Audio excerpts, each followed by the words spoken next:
sacred sites or the massacre sites and do healing. We bring up Pandora's box of all the unresolved pain, all the unresolved anger, all the unresolved grief. And it is our intention to bring those stories up for healing. And all of us know if we don't heal our stories, we project them forward.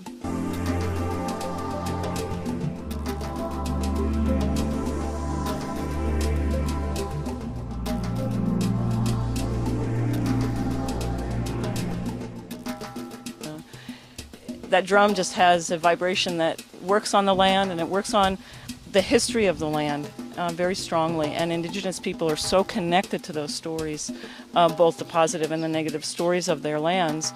And they knew we were on those lands, and they knew that we were stirring the pot of those lands, but all for the intention that those stories be reconciled and that those souls could cross over through this portal that we've created with the drum. So I think that's no matter what we get put with, it's just loving everything in front of us. That's the only answer there is. There's no more fight. There's no more countering it. And, I could have written back 100 emails to the emails I got, when my stuff would come up in defense. And I just said, no, it's not to respond to. It's just to send love and compassion. And I think that just keep sending the love and keep showing the love is the only answer. Yeah, I think it's very, very important to realize also here on the Hawaiian Islands, the genocide that's impacted the native people. It's a deep, deep, deep wound. And that the level of self-mastery and spiritual integrity to be able to get to forgive them, Father. They know not what they do, and it's a new day, and it's a new dawn, and let's live a new life in love. Man, that's a big prescription for somebody to swallow. And so, but yet I love what you're doing, I love what you say, and I love what you've done to transmute that negativity into a real powerful lesson, which even this is testimony. Doing this filming here is testimony, and having this issue come up spontaneously. This wasn't planned to discuss this now.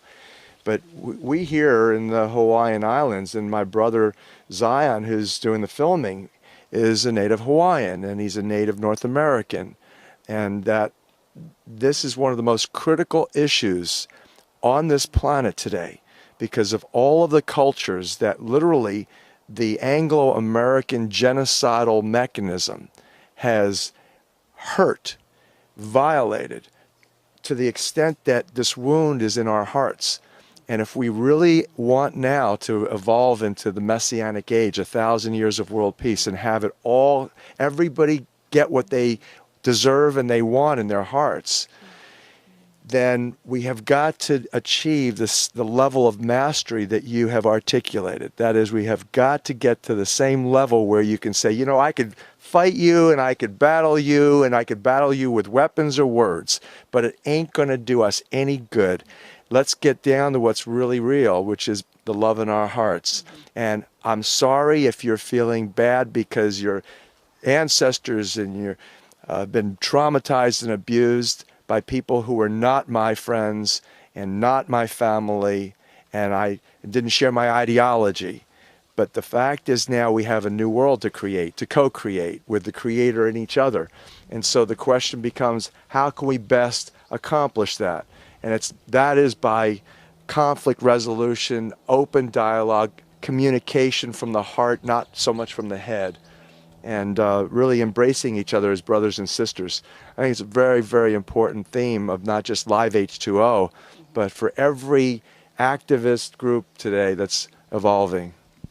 Yesterday we had Aunt Emily, and she was talking about the strife of her Hawaiian people here, and that was absolutely beautiful. You're going to be with us in Live H2O, because we can't do this without you. Yes, I'm going to be there. You know what? I want to be part of something that's going to be very big and very powerful.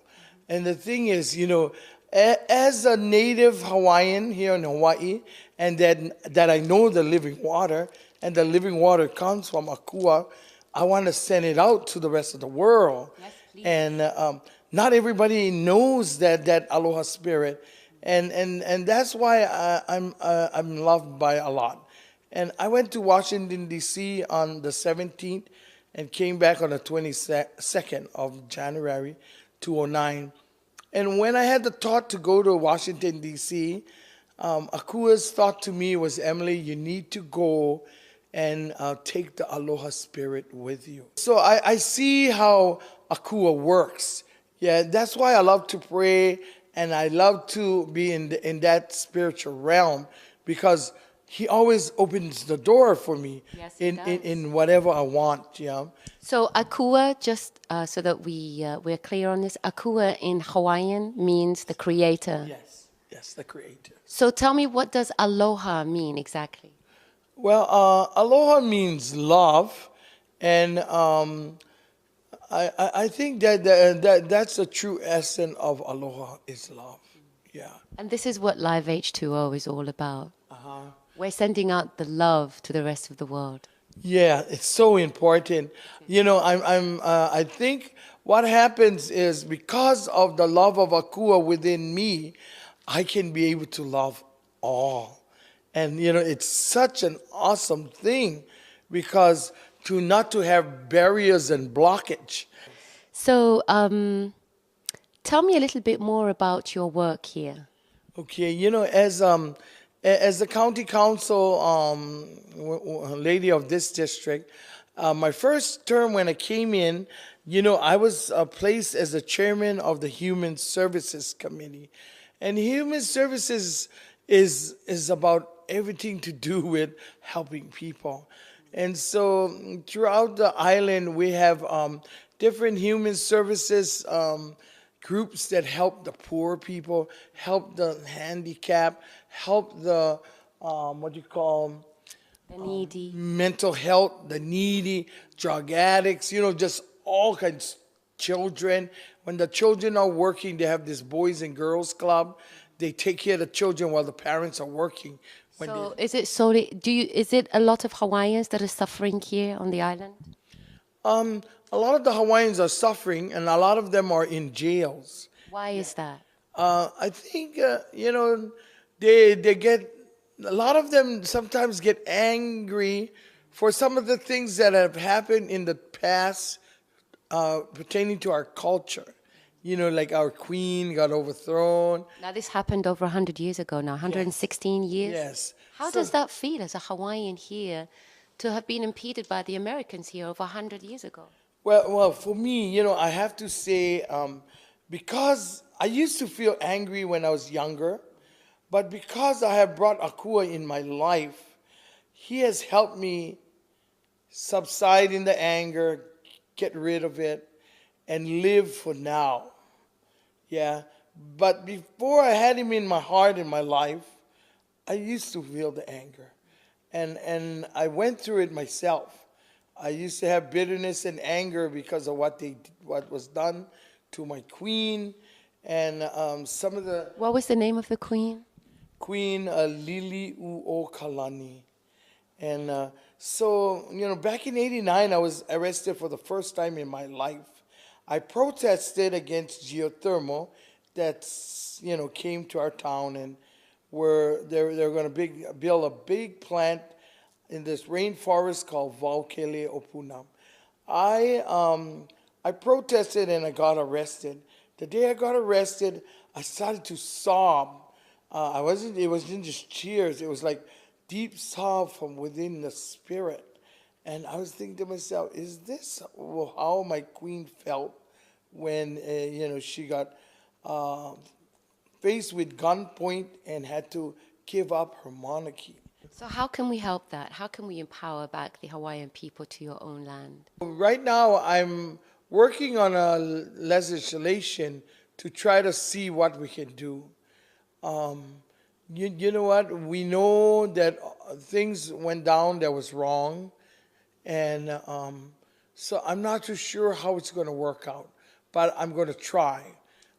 Do you think it's possible that we can coexist, Hawaiians and Americans, with the Hawaiians back in power?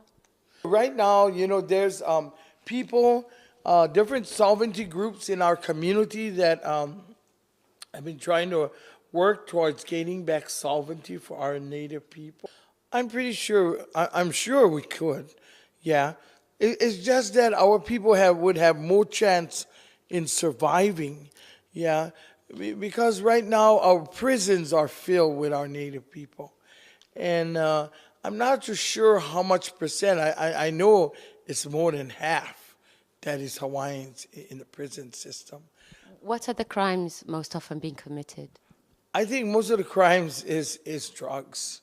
Yeah.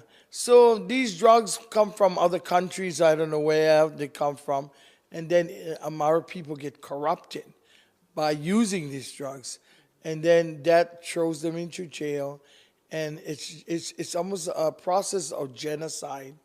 Yeah, and I have a vision, and my vision is I wanted to do like a cultural center, and so I could have, I'm looking at some of our students teaching Hawaiian language, hula,